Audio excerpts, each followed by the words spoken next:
একটি জঙ্গলে এক গর্ভবতী হরিণ বাস করত।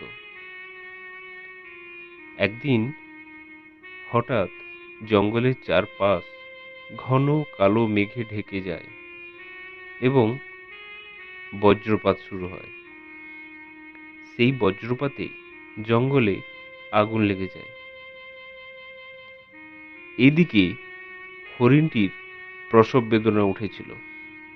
হরিণটি ঘর ছেড়ে নদীর তীরে এলো। সে যখন নদীর তীরে এসে দাঁড়ালো, তখন এতটাই তৃষ্ণার্ত ছিল যে নদীর জল দেখে নিজেকে আর সামলে রাখতে পারল না। জল পান করতে নদীর তীরের দিকে গেল। নদীতে জল পান করছে, এমন সময় সে লক্ষ্য করল ডান দিকে ঝোপের আড়ালে কিছু একটা নড়ছে।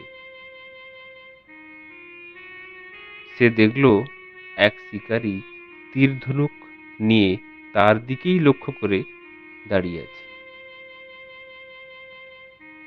ঠিক সেই মুহূর্তে যখন বাম দিকে ঘুরল, তখন দেখল এক হিংস্র সিংহ ঝোপে লুকিয়ে আছে। হরিণটি এমনিতেই ঘাবড়েছিল, এখন আরো ভয় পেল।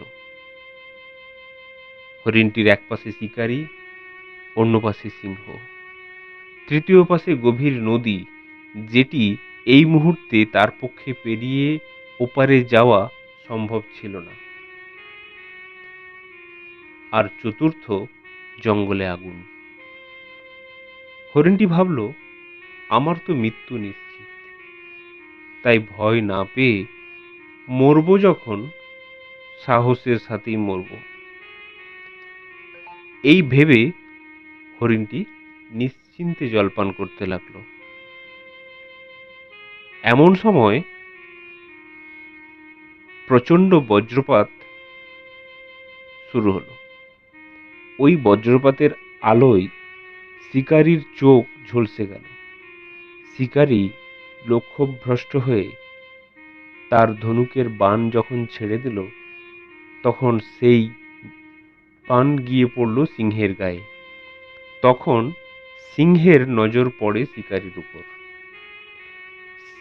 ঠিক সেই মুহূর্তে শিকারীকে আক্রমণ করে, আর বেচারি শিকারী প্রাণ বাঁচাতে দৌড়ে পালায়। সিংহ তার পিছু নেয়। প্রবল বৃষ্টির কারণে ততক্ষণে জঙ্গলের আগুন নিভে গেছে। হরিণ যখন জল খেয়ে মুখ তুলল, দেখল শিকারীও নেই, আর এদিকে সিংহও নেই, আর বনের আগুন সেও তো নিভে গেছে। তখন হরিণটি একটি নিরাপদ জায়গায় গিয়ে 3টি বাচ্চার জন্ম দেয়। এই রকম ঘটনা আমাদের জীবনেও হামেশাই ঘটতে থাকে। যদি আমরা দেখি আমাদের চারিদিক বিপদে ঘেরা এবং সেখান থেকে বেরোনোর কোনো উপায় নেই, তখন আশা ছাড়লে হবে না।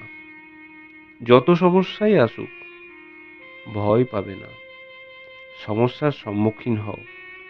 একবার যদি তুমি সমস্যার সম্মুখীন হও এবং ইতিবাচক চিন্তাভাবনা শুরু করো, তাহলে দেখবে মনে ইতিবাচক আশা জাগবে। আর একবার যদি ইতিবাচক আশা মনে জাগে, তাহলে এই পৃথিবীতে সবকিছুই সম্ভব।